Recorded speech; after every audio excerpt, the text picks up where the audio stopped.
What's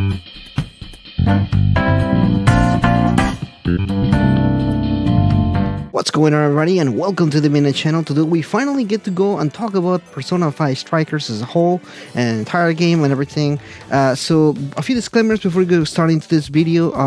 I did not get a review copy from Atlus or Sega or anybody. This is my own copy. I played the Japanese and Chinese version of the game. I did use a translator, and I used a fan translation as well, so kind of have a pretty good idea about the story and everything like that. And I played a game 1.5 times. Obviously, I'm still waiting for that English release as well, but I definitely can tell you about whether this is a good game and what I think about this. So let's go ahead and jump into it, and we're going to go ahead and start with this story. So one of the biggest things going into this game is knowing the fact that this game is a sequel. This is a complete sequel to the original Persona 5 or Persona 5 Royal, whatever you played. And this game just really takes place a few months after the original game, kind of just what happened and what's going on now. Joker's going back home to Tokyo with his friends. They're gonna have some fun for the summer and something like that. Little they know, once they get back together and once they're gonna go and have some fun, nope, that's not what happens. Some strange circumstances start going on, and now Joker and the gang have to get back together as the Phantom Thieves to go and uncover new secrets, new people behind the scenes, and new mysterious things going on. This game is definitely interesting in that aspect because not only does it do the job as a sequel to the game, but it also serves as a purpose of a spin-off game, kind of just more relaxed version of Persona 5 with more interactions, different stuff and everything, obviously with new characters as well and a new gameplay. So how did that perform in the story aspect? So one of the biggest things for me in this game is the game actually does a pretty good job as a sequel. Yeah, one of the more things that I was more worried about when I heard about this game was definitely how this was gonna fit into the Persona 5 timeline. How is it gonna feel, and how is it gonna feel going back to old characters, and kind of how is that gonna work out, the dynamic between them and everything. But I was really surprised. The game actually does a pretty good job as far as not only explaining what happened, but also kind of bringing the gang back together. I had a hype moment. I have a really interesting fanboy moment the first time when I played the first few hours of the game. You kind of really see, and there's a specific point when you feel, wow, the Phantom Thieves are back. Everything that you liked about the first game is here when it comes to story. Everything that you kind of enjoyed, whether it's the characters or the interactions with the characters, the story itself. There's a lot of those elements just really carry over so well to this game, and it does make you feel like it's a worthy sequel to the game. I love the character interactions between all of them. It definitely does feel like they've grown a little bit. At the same time, it actually does feel like they're having new moments, and it does feel like the story is really trying to convey a new kind of fresh aspect to the game and everything like that. Now, it doesn't always succeed in that part. I feel like the game does kind of have and suffer from what happens with a lot of sequels, when it happens to just kind of retreading some of the storyline aspects from the original game into this game, especially when it comes to small storylines for individual characters.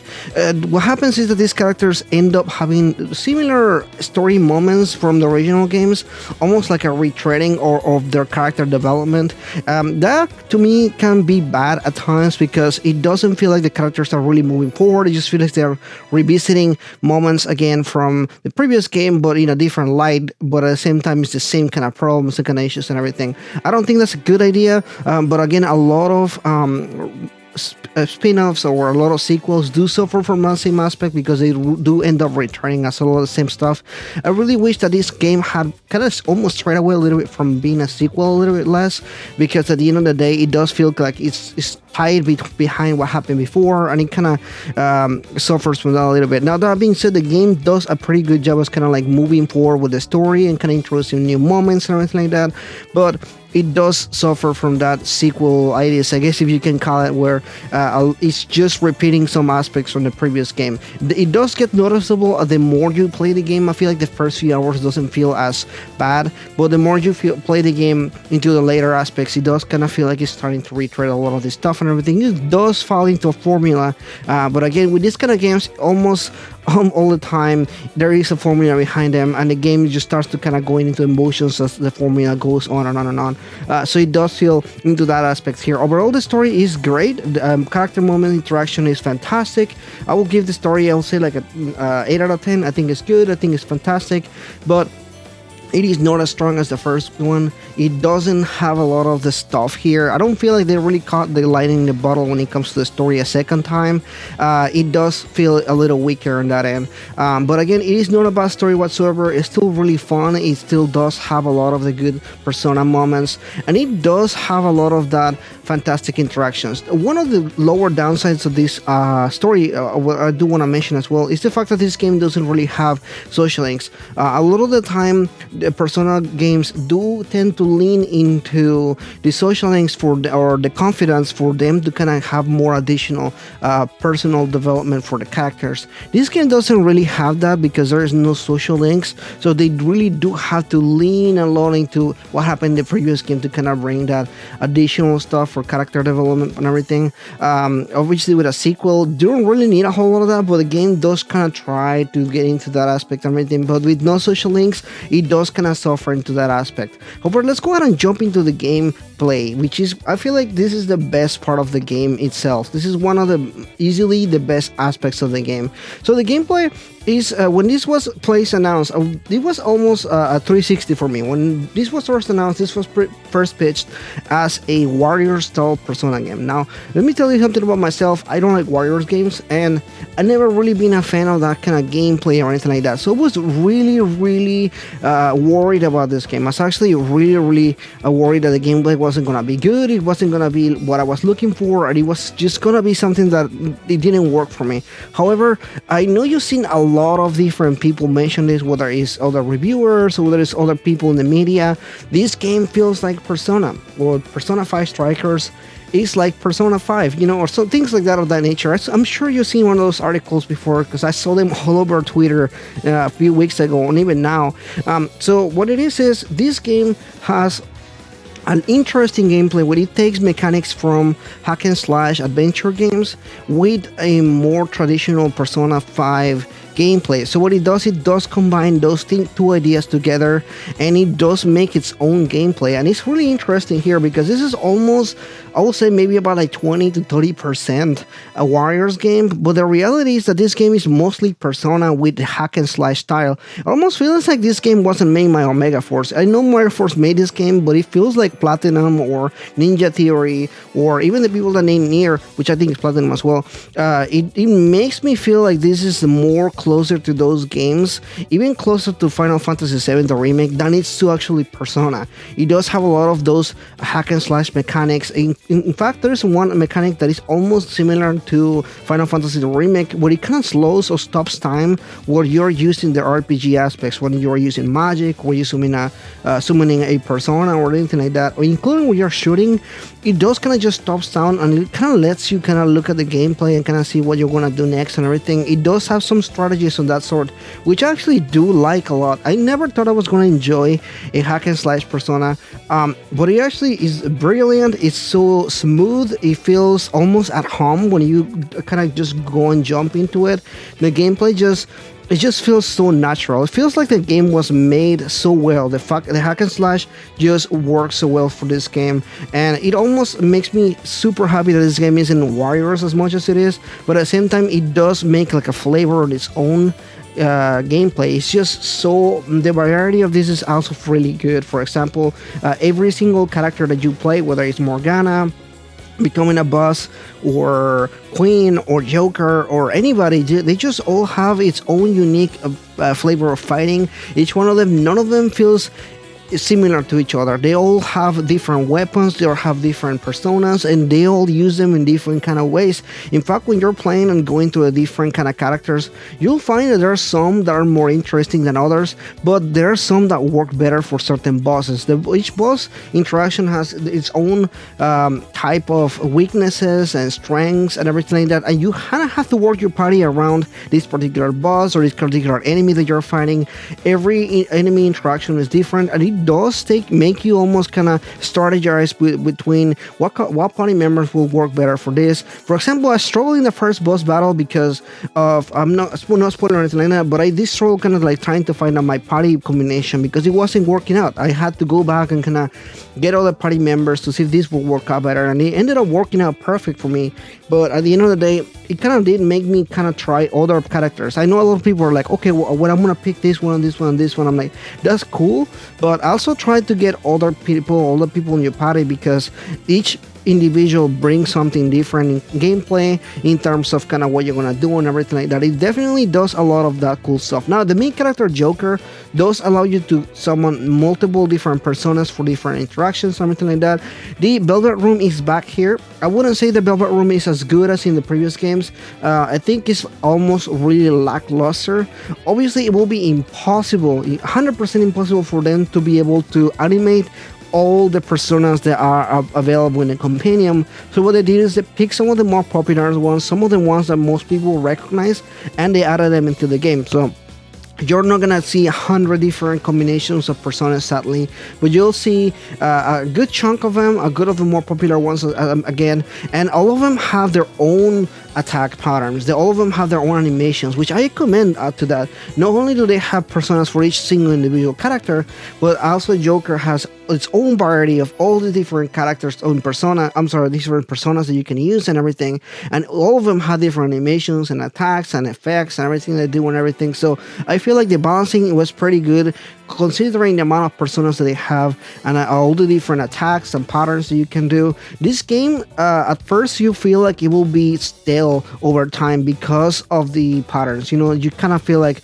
okay, well, I got enough of the gameplay, I know what it's gonna be like, and then bam, the game starts to show you that the characters have a ton of other varieties of attacks to do. In fact, the more you use a character, the more it level ups, and he actually learns more combos, more differential attacks. You get these things called bonds as well. The bond pattern actually is kind of like almost multipliers, where it increases attacks, defense. You can use them for money. The bonds is a really interesting aspect of the game. As you're progressing to a story, bonds actually go up, and those bonds allow you to do all these different variety of things in the gameplay and everything like that. It was definitely an interesting interaction, because it doesn't only do battle, it's just all this other different stuff and everything. So the game never really gets stale. Whenever you feel like it's gonna go kind of down on like a formula pattern, it just throws you a curveball with new things that you can do for the gameplay and new cool interactions and everything like that. So again, the gameplay is definitely 100% a 10 out of 10 for me here. Everything about the game that I like easily can sum up. The gameplay is just that good. It's really, really fun. It feels like Persona, like a lot of people say, but at the same time, it feels like something new, something innovative. The hack and slash is so good. Again, it feels like another team did it. I know I'm not the biggest Omega Force fan, but when you look at it and when you play it, it almost feels like somebody else did it. Like, it does feel like, to me, it feels like Ninja Theory or one of the other many good teams that make hack and slash games. Is just super good. I will say that. I just love how good it is. And then my final point is obviously gonna be the performance on the game. So how does the game perform? Obviously, this game is out on PC. It's out on PS4, PS4 Pro, and Switch. So how does the game play in the different aspects and everything? I particularly played the PS4 Pro version as well as the PS5, which obviously there's some enhancement here and there. But I also seen and I played plenty of the one on Switch. I have not played anything on PC. So for my experience, the game is actually very interesting, because it does have a couple different options here on Pro, which is basically allows you to play the game on performance mode, which focuses obviously on FPS, or you can also play it on a graphics mode, which focuses obviously on the graphical fidelity. So basically, to me, it's an interesting combination of both, because you really give away some stuff to take some stuff. Mainly, I will recommend you playing this game on performance mode, focusing on the FPS, because the game is an adventure game and it does a lot of the hack and slash and everything. I feel like locked at 60 FPS does just wonders for the game and everything. Now, when you play it on graphics modes, it actually doesn't drop and dip really low. It still stays on the 50s and everything. It doesn't go all the way to 60, but it still stays on that 50s FPS, so it's not like super bad or anything like that. And of course, seeing everything on 4K and everything is just nice. The game looks really good. I will say that there is an issue that I have with the character models here. When they get to 4K, they get a little stretchy, and you can actually see that when you get close to them. They just I know the engine that made for this game was used from the Warriors games. It's not the same engine that they use for Persona, and you can tell here because the models, the cell shade models, don't look super clean. They look kind of stretchy at times. You won't be able to notice that on the Switch, which does run at 720p on handheld mode, and locked at 30 FPS. It actually doesn't go any higher than that. And in fact, in some aspects, when there is a lot of enemies, it does dip a little bit, but it's still locked at 30 FPS. It's not gonna go any higher than that. So I don't expect that from the Switch. However, the game's still playable in all these different aspects. Personally, I love the game. The game has a lot of different variety of areas that you visit, where is Sendai or Tokyo or Okinawa. All of them look really good, and if you've ever been to those places, you can compare them back and forth and everything. They're really beautiful places, and the game does a good aspect of kind of bringing those together. One of the also aspects that I loved about this game was the not only the visuals but also the music. The music actually goes a long way. I didn't expect them to do a lot of new tracks, which they actually did. When you buy the deluxe edition, it does come with the soundtrack. It does have a lot of new tracks, but it also does a good job of kind of remixing some of the old tracks from Persona 5. That is also absolutely one of my favorite parts of listening to some of these remixes. Are super good. The Last Surprise of Rivers of the Desert remix here works so well when you're fighting and everything. It almost has like a more metal aspect to them. They are really good. I actually love the music here. Fantastic. It's easily one of the best aspects of the game as well. Overall, I will say the game and the performance and everything is pretty good. I'm gonna go ahead and give the game a score of 9 out of 10. I think it's a great game. If you're a fan of the series, you're definitely gonna love it. I feel like there's gonna be some people that are not gonna like everything about it. Story-wise, I mean, I don't think the game it's probably gonna be a little bit divided around it, but I think still a pretty good story. I think still really good, and it does serve as a pretty good sequel to Persona 5. So if you're looking into something that's gonna feel like a good sequel and everything, definitely this game is gonna do that for you. Definitely this game is gonna bring a lot of good stuff to the table. It's definitely not the best game ever or anything like that. Again, I will say this is probably gonna be the best Persona 5 spin-off game that they made so far. I definitely like it more than the other ones, but at the same time, it does leave some things to be desired when it comes to like story and everything like that. It's definitely not the strongest suit or anything like that, but it is still really fun. It's still a summer fun game kind of thing. You know, what it's going for is definitely there and more. Anyway, thank you so much for watching this. If you're new, please consider liking and subscribing. Let me know in the comments below what you think. If you played it already, and if you're excited, let me know how excited are you. I am currently doing a giveaway for this game, so definitely join into that. There's gonna be a comment in the description there, so you can sign up for that. Thank you so much for watching this, and I'll see you guys next time.